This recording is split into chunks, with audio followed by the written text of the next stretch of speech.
Mohammed. To my right, we have Ms. Radhika Kumaraswamy, and on my far right, we have Mr. Stephen Ratner. The commissioners will be sharing with you the findings of their latest report.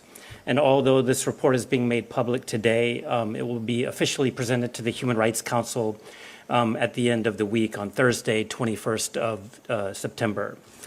So now the chair will make an opening statement, and then we'll open the floor to questions. Please go ahead. Yeah, thank you very much. Thank you for joining us. Today, my fellow commissioners and myself released the second report to the Human Rights Council. This is a report of the International Commission of Human Rights Experts on Ethiopia. Our investigation over the last year has shown that despite the signing of the cessation of hostilities agreement in Pretoria last November, more than 10 months later, the situation in Ethiopia remains grave. The signing of the agreement has neither resolved the conflict nor brought about comprehensive peace. Violent confrontations in Ethiopia are now at a near national scale, with significant violations ongoing in Tigray and Oromia, and increasingly in Amhara region. It is hard to overstate the gravity of the violence which has taken place in Ethiopia since November 2020. We have documented mass killings, rape, starvation, destruction of schools and medical facilities, forced displacement, and mass arbitrary detention amounting to both war crimes and crimes against humanity. Many of these violations are ongoing. Our latest report confirms that Eritrean troops and Amhara forces and militia members continue to commit grave violations in Tigray, including rape and sexual violence of women and girls. We also documented the continued forced expulsion of Tigrayans from Western Tigray, with tens of thousands of women, men, and children unable to return to their homes. In Oromia, one of the regions, we uncovered an ongoing pattern by government forces of arrest, detention, and torture of civilians, in particular men and boys, accused of links with the Oromo Liberation Army, as well as other extrajudicial killing of civilians and sexual violence against women and girls.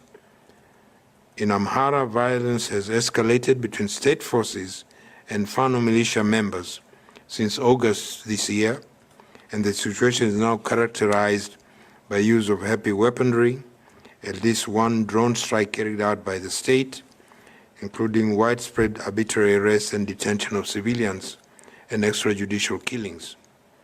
The need for a credible, inclusive, and meaningful process of justice, truth, reconciliation, and healing has never been more urgent.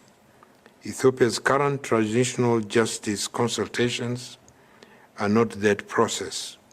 Our engagement with hundreds of victims, survivors, and their families relieve deep mistrust in the ability and willingness of Ethiopian institutions to deliver transitional justice. Our own assessment bears out that the current transitional justice process lacks inclusivity, transparency, and is being rushed to meet an arbitrary deadline set by the government. What is more, as it stands today, Ethiopia is not able to prosecute international crimes at the domestic level in line with international law and standards. So prospects, in our view, of accountability for atrocity crimes committed by Eritrean forces are virtually non-existent. When we observe current transitional justice initiatives in Ethiopia, it is hard not to be struck by the evidence of quasi-compliance, deliberate attempts by the government to evade international scrutiny through the creation of domestic mechanisms and instrumentalization of others. This has served primarily to elevate international pressure and prevent stronger international engagement for investigations. For the hundreds of thousands of victims of atrocities across Ethiopia, these cannot and should not be allowed to continue. The Commission's findings of ongoing patterns of violence and violations and crimes and of failure to ensure credible transitional justice are very serious. At the same time, the Commission notes a broader and equally alarming pattern of increasing secularization of the state, in particular through the imposition of state of emergencies and the establishment of command posts and other military structures without civilian oversight. This situation is especially alarming in the context of the deteriorating situation in Amhara region. Entrenched patterns of grave violation and increasing secularization of the state through curfews and states of emergencies bear hallmark risks of further atrocity crimes. We conclude our report by assessing that most of the indicators and triggers for atrocity crimes remain present in Ethiopia and urge stronger and ongoing independent monitoring and investigation of the situation. Maybe before I invite you for questions, I would invite my two commissioners to say very briefly a couple of remarks.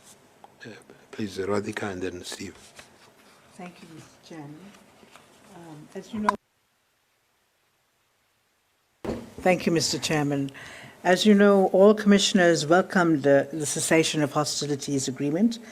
Like all of you, we were looking toward its rapid implementation and establishment of peace and justice. It was a major landmark, and we all appreciated the effort that went into making it a reality. But our investigations show that the hopes of KOHA have not been realized for a variety of reasons, and in fact there is the presence of indicators for possibility of future atrocity crimes. The agreement appears to be between two ethnic groups. What is needed is a comprehensive peace agreement involving all Ethiopians, and we are deeply concerned about the situation in Amhara, and we are also worried that there is no process that is ongoing that will lead to effective accountability. And we're also concerned about the Eritrean forces who, according to our research, have committed the worst atrocities, especially with regard to sexual violence, especially in the border areas, and the prospect that they face no accountability at all. Let me just say that all this has implications for transitional justice. The Ethiopians have put forward their strategy, but I think we have mentioned that in our report that we do find this lacking in transparency and agency. We try to engage with the Ethiopian government on transitional justice issues, but they did not respond. As required by our mandate, we therefore organized a conference in Nairobi, where victims and stakeholders from all over Ethiopia came.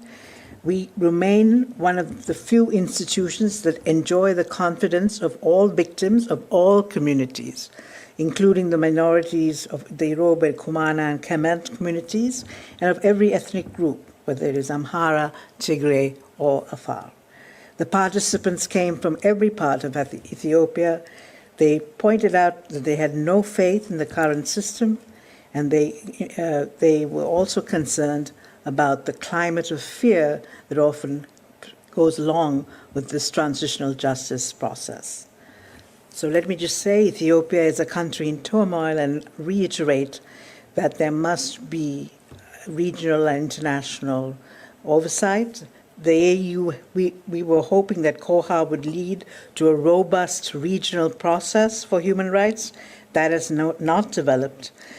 In fact, the African Commission on Ethiopia has closed down, and we therefore feel that there is a real need for international investigation of what is going on in Ethiopia. Thank you. Thank you, Mr. Chairman. I would just want to reiterate a few points regarding the investigative part of our mandate. Our mandate was to look at the period beginning of November of 2020 and went through the middle of this summer when we began to write the report. We reaffirmed our findings from our first report, which was only able to look at a small number of incidents, by looking at a far greater number of incidents. And we reaffirmed findings of significant violations of international human rights law, humanitarian law, and international criminal law, some of which amount to war crimes and crimes against humanity. The war crimes findings were based on a careful review of the actions of various parties, including the ENDF, the EDF, Amhara militias, and the Tigrayan forces. And the crimes against humanity findings were based on a review of the actions of the ENDF, the EDF, and the Amhara militias. Clearly, we have seen a deterioration in the situation in Ethiopia since our oral update to the Council in March of this year, including the spreading of violence on the Amhara region and Oromia. The ongoing violations are extraordinarily serious, and we have credible allegations of just how grave they are. They include the forced displacement and the sexual and gender-based violence mentioned by the chair, as well as continued blockage of humanitarian assistance, again with the EDF and Amhara militias particularly responsible regarding the areas of the north of the country. In our view, we are witnessing a failure by Ethiopia to carry out its legal obligations to protect its own citizens against human rights violations by a foreign military actor on its territory, as well as by militias. And that is a finding that we regard as a very serious one, because the state is ultimately responsible for protecting its own population. Finally, let me just reiterate that, in a sense, just as we didn't have time for a full investigation for our first mandate, the 8 or 12 months that we had for the second mandate did also not allow us to engage in a complete investigation, and eventually we ran out of time because we had to begin writing this report. This underlines the importance of international scrutiny, and further international independent investigations to determine exactly what is happening on the ground and the gravity of it, both with respect to accountability for past violations, but also equally important to prevent a continuation of this war, to bring it to an end, and to provide peace for the people of Ethiopia. Thank you. Thank you, Stephen. Thank you, Chair, and thank you, everyone, for your opening remarks. Now we open the floor to questions. Do we have any from the room? Okay. Online, we have one from Catherine. If you could please identify yourself and the media outlet you work for. Please go ahead. Thank you. Thank you so much. My name is Catherine Fiancon-Bokonga. I'm working for France 24, French International TV. I'd like to ask a couple questions. First of all, could you please repeat the time, that means the time frame where you did investigate? The first one was November 2020 till middle December 2020. Could you please be a bit more precise about the dates? The second thing is, I'd like to ask you that if you have the intention, or you are how can I say, if you would like, as in the case of Syria, that the establishment of a list of those possibly implicated in the crimes committed, so that later on courts can do their work, and also for accountability. Is that an option? And also, could you please elaborate a little bit more on your wish of an international independent investigation? Thank you. I will take the first two of your questions regarding the investigative work of the Commission and its team. The time frame for this report extends back to the beginning of the mandate of November 3rd, 2020. And the investigation came to a close formally on about the 27th of June of this year, so that we could then switch to the drafting of the report. At the same time, we continued to gather information after that period, especially and regarding continued patterns of past atrocities, but also new information. So we do make reference to events up until the time we started drafting the report. So it is a comprehensive and looking back and looking as far forward as we were able to before we essentially ran out of time. On your question about the list of those implicated, as you'll see from the report, we do indeed have such a list. We are thus following the practice of other commissions of inquiry in gathering names of those we believe credibly are implicated in certain of the violations that we have identified for use by future accountability mechanisms. On the issue of future steps by the international community, I'll turn that over to the chair.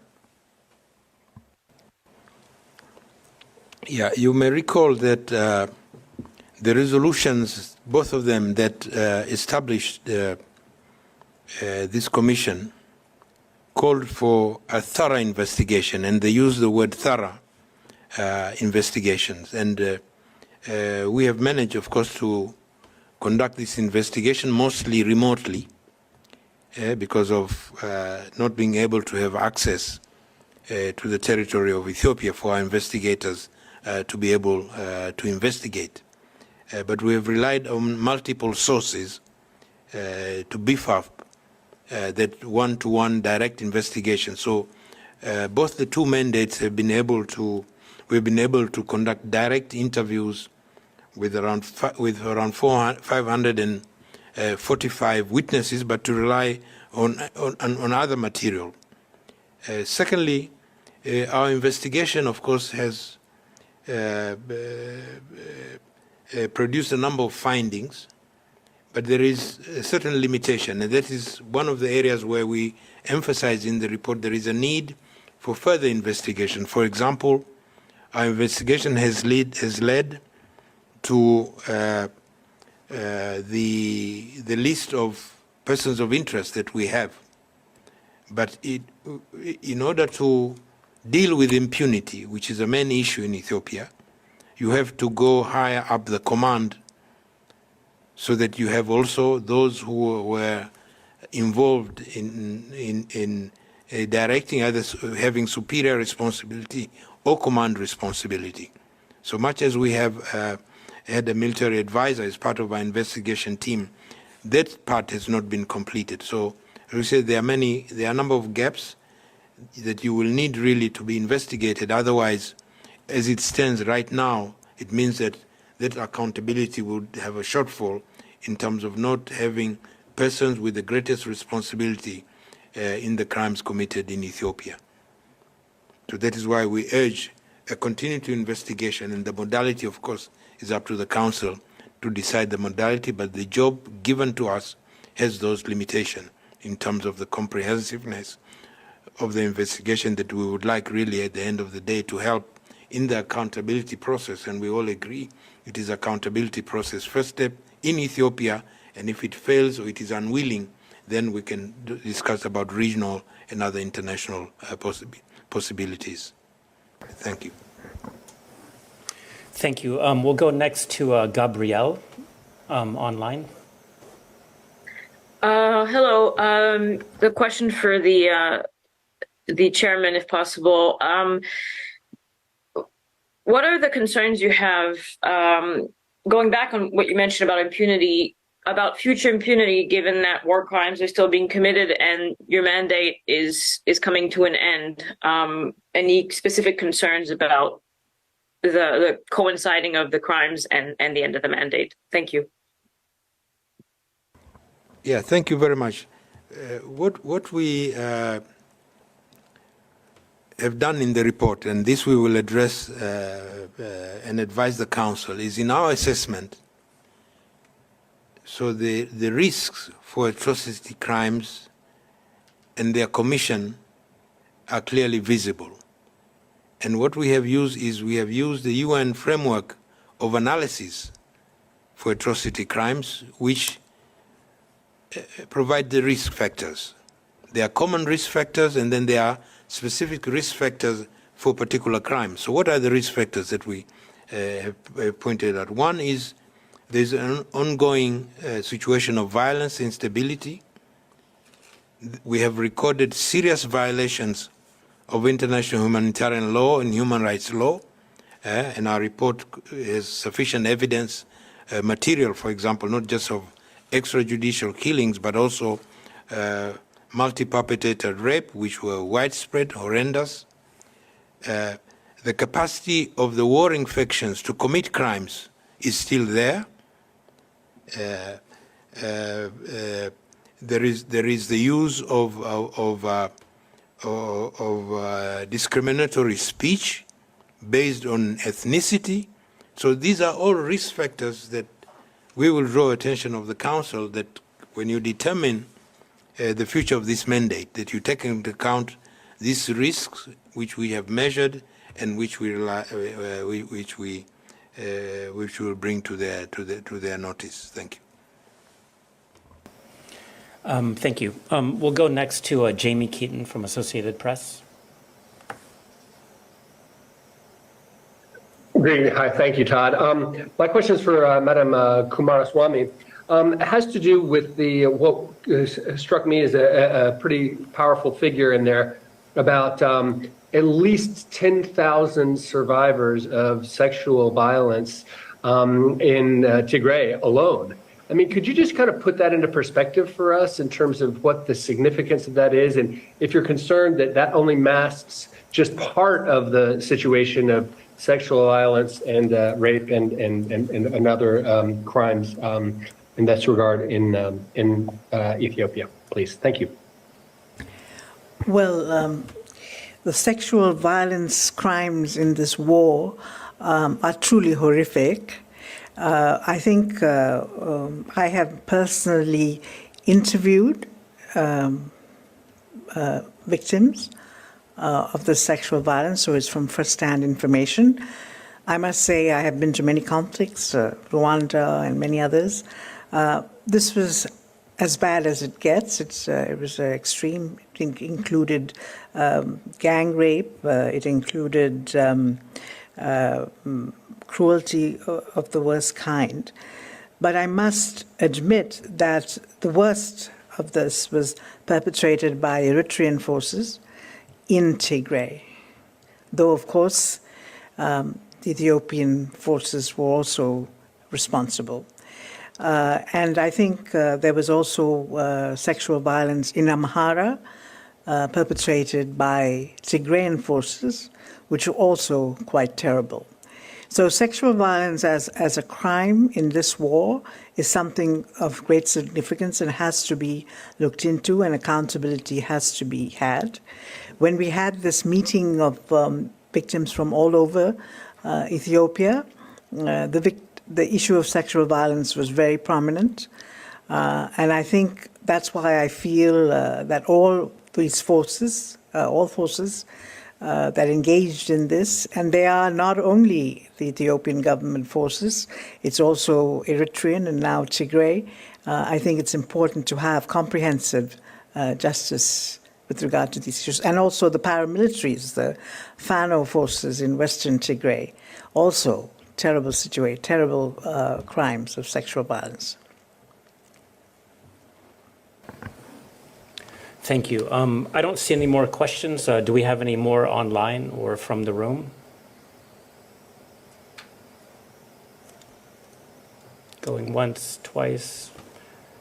Okay, one follow-up from Jamie.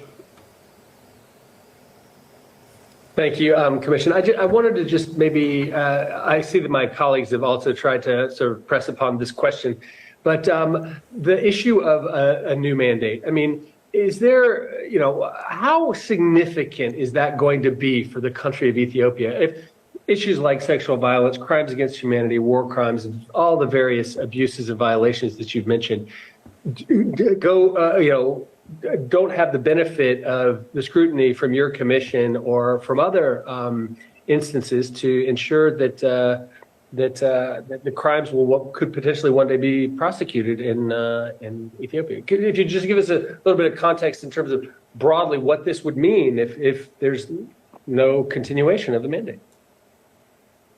Well, I'll just say very quickly and then hand it over to the chair, who should be the final word on that. I mean, I think history has shown us that non-prosecution is the first ground that there will be recurrence. Non-recurrence usually requires some kind of transitional justice process or some accountability process. So that's our concern as we watch what's evolving all around Ethiopia. That there will be recurrence of violence not only in Tigray but throughout Ethiopia unless there is a comprehensive peace settlement, unless there is accountability for crimes. But I will just give it to the chairperson to... Yeah, just to add, what we understand from victims we have consulted widely is that one of the primary drivers of the conflict is impunity. And the Human Rights Council resolution that establishes this mandate speaks about encouraging impunity being directly related to the reoccurrence of atrocity crimes. So I think impunity is essential. But also I think in terms of for Ethiopia, because Ethiopia is saying, and I think it has that entitlement, that it has primary responsibility for protection of its nationals. And the Human Rights Council resolution also recognizes that it is a primary responsibility of Ethiopia to protect its citizens, and that is why it is proposing so many measures. But our assessment is that those measures have not lived up to the standard. They have not produced, they are not credible, not only according to what we have assessed, but also including the victims that we have assessed.